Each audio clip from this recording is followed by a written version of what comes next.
One of the items in your bag, whether you be a digital or a film photographer, should be a light meter. And so in this video, we're going to take a look at two different light meters. They're roughly the same.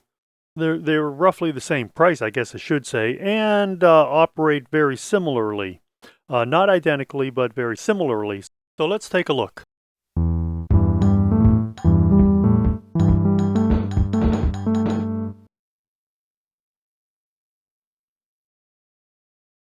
Well, first, before we get too far, another item that you should have is a set of these cards. Whether you make them yourself or purchase them, these are another good thing to have in your bag.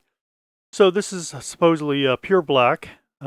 These have a bit of a reflective finish. I don't think you can get around that. This would be pure white, and this would be 18% gray. Why 18% gray?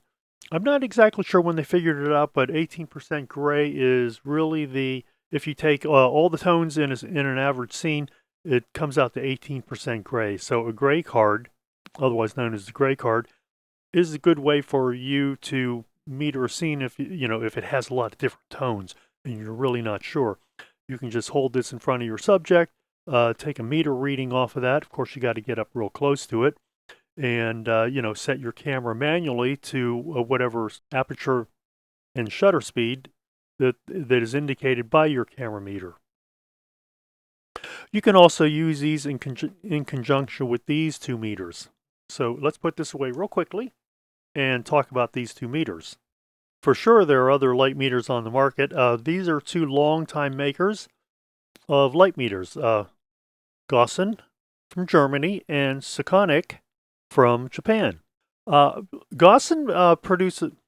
I'm not sure how long Gossen has been in business. Is a company, but it began producing selenium-based light meters for a number of German cameras, including the Kodak Retina, but not exclusively the Kodak Retina. So you'll see the Gossen meter appear on other cameras as well.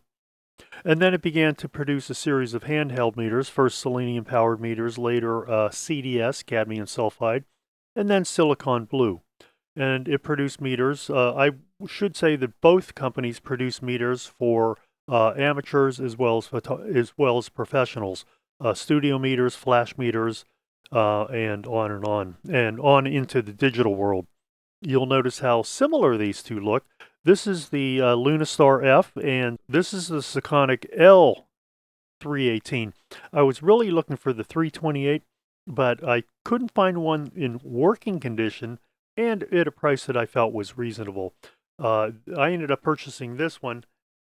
This is one of these cases where I thought I was purchasing the 328, but in fact I purchased the 318. I really wanted 328 because I think feature-wise it was more similar to the Lunastar. These are pretty much similar with one exception. This has a flash sync post to be able to measure flash output, and this one does not.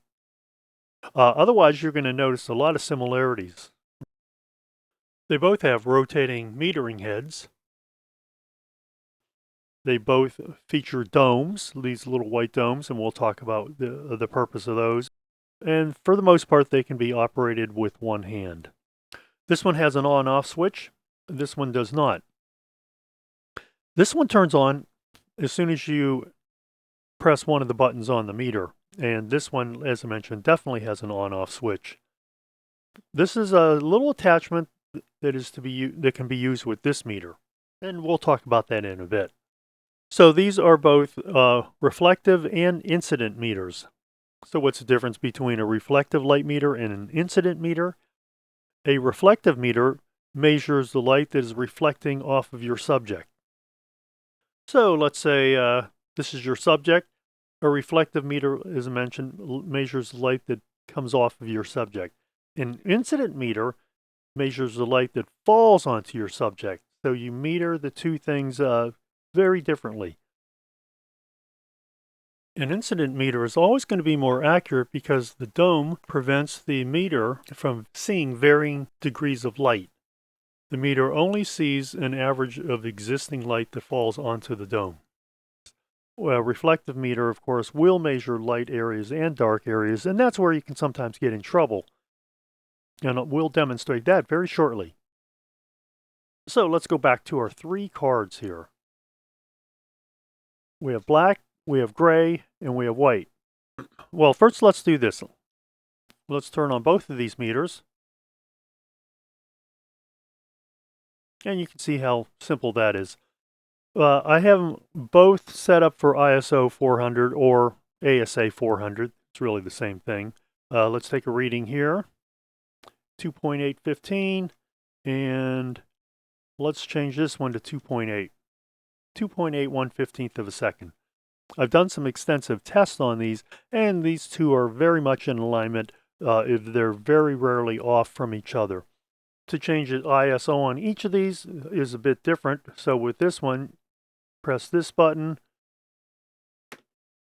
and then you press either your up and down button to change the ISO. You can see how that works.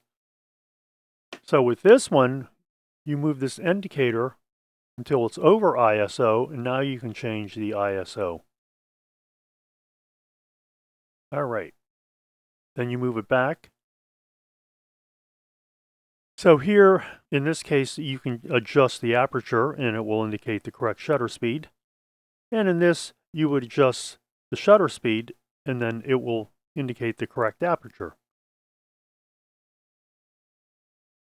Depending on what you're interested in. In most cases, I like using the aperture where I can change the aperture. But you can certainly make a case that you want to be able to change the shutter speed. This is very similar. No, this is not very similar. I believe this is just aperture priority. This is EV value. And over here, no, to the right, we have EV value here. And so if you recall, see, 7, 7.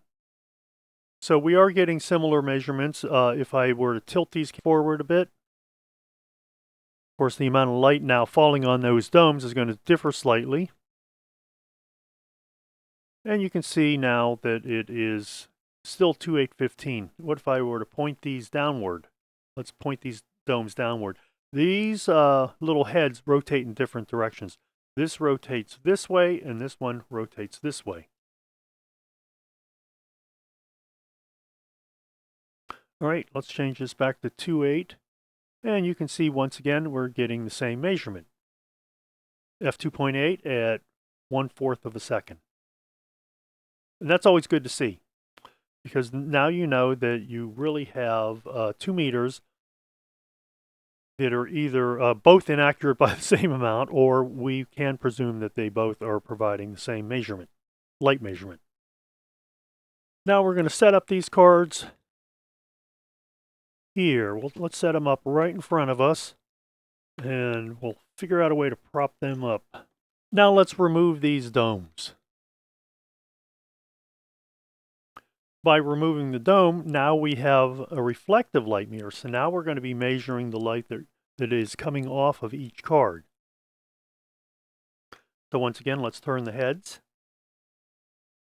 And first we're going to measure black. When you're using it in reflective mode, you need to add on this piece here. Now I think what we'll see is we're going to should see things that are,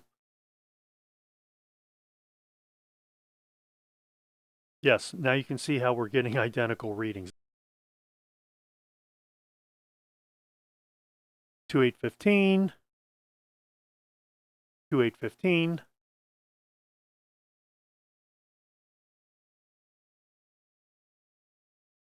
2.8 1/4, and 2.8 and 1. So there we're a bit different on these two measurements. Oh no, here yeah, 2.8 1.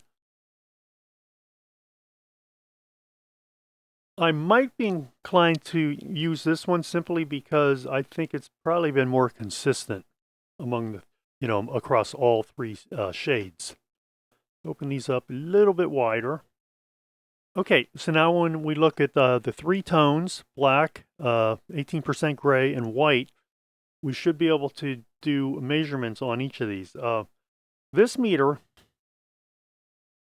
when you remove the incident dome, you must attach this one, because this says REF, which means reflective.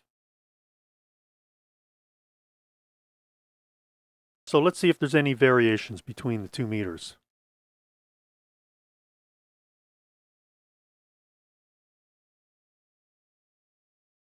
(28160), 281/60th of a second,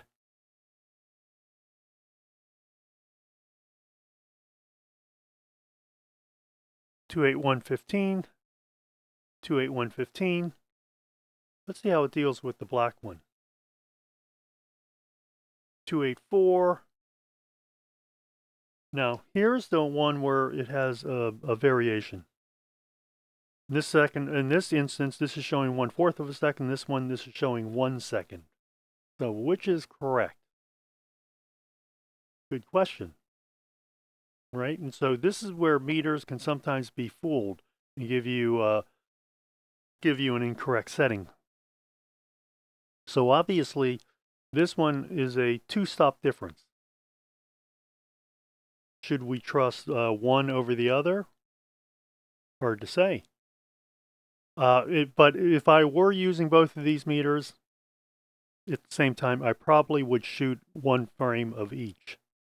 1 at 1/4 and then 1 and 1. In fact, I might even do 1 at 1/2 to try to bridge the gap.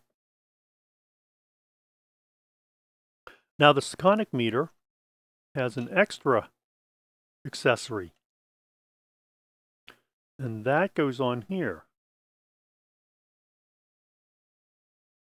Let's see, oh, there we are. So what this accessory does, it turns it into a spot meter. And so you peer through this small eyepiece here, and there's a little dot in the middle, and that becomes the point at which you do your metering.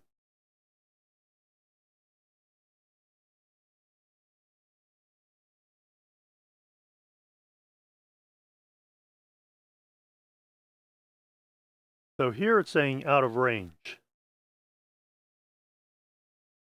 How about here? 281/15 and 281/15. Once again,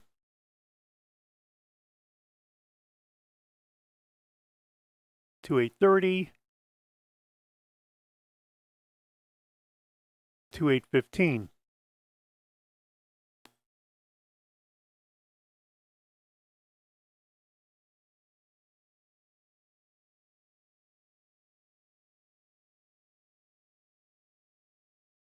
See, and so once again, there is a small difference in, well, there's actually a 1-stop difference between this one and this one.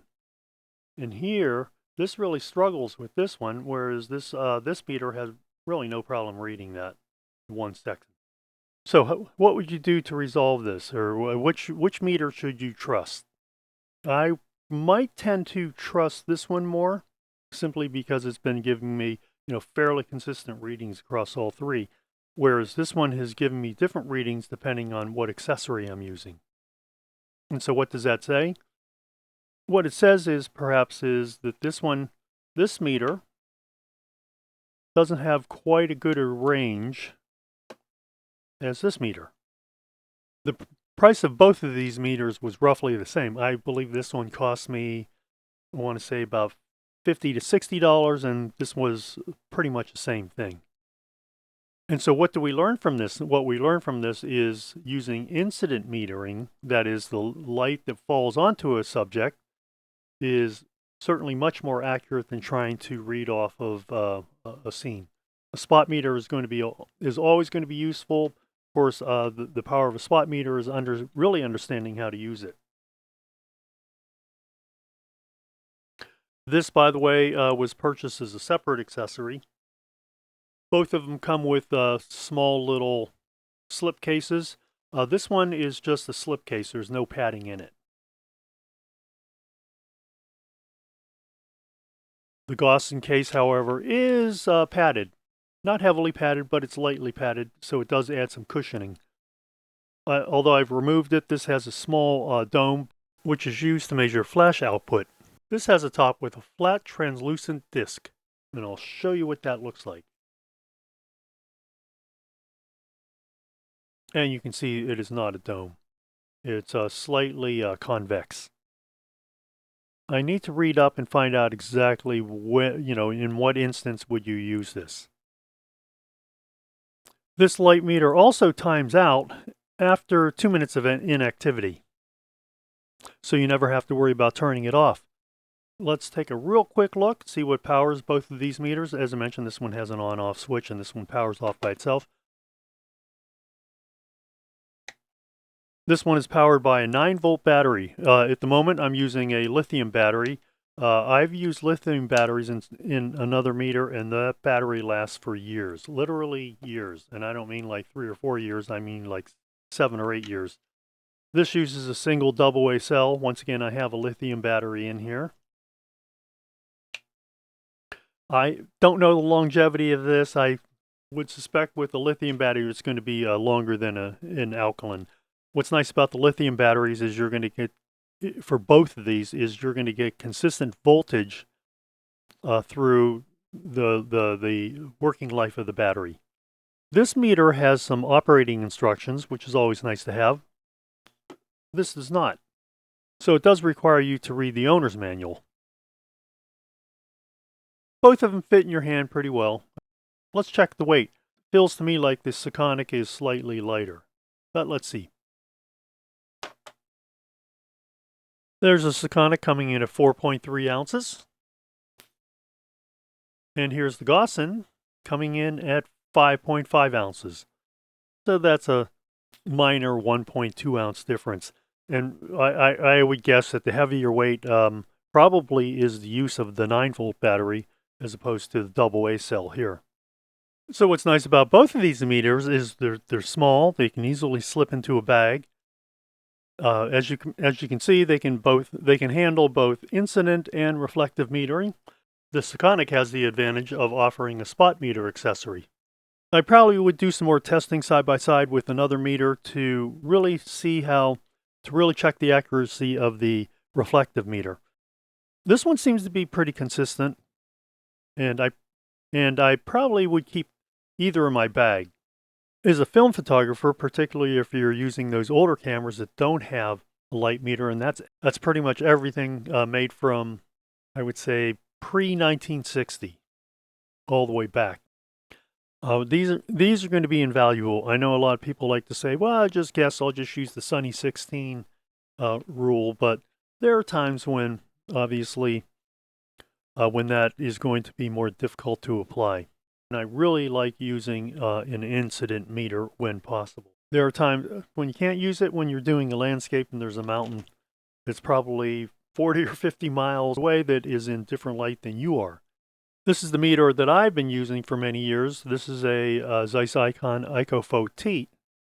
This one also offers both reflective and incident metering by turning over that little flap. So how does this work? You simply press this button here on either side and you rotate the dial. So you can use it as a left-hander or you can use it as a right-hander, which is very nice. See, so you rotate the dial in the direction of the arrow until this lights up. Then you simply read off the scale what your aperture and shutter speeds are. In this case, it's 2.8 at 15, 2.8 at 1/15 of a second. And what do you know? 2.8 at 1/15 of a second. This is an older CDS meter, cadmium sulfide. So when not in use, you're supposed to move that black flap over and cover the cell to avoid any memory effects that were quite prevalent with the CDS meter. And the memory effect is if this is consistently exposed to a bright light, it will then hold that energy, and if you were to move indoors, it would take a while for that to dissipate, and you therefore might get an inaccurate meter reading. I mostly have used this in incident mode. And that's because incident mode will always give you the most accurate exposure reading.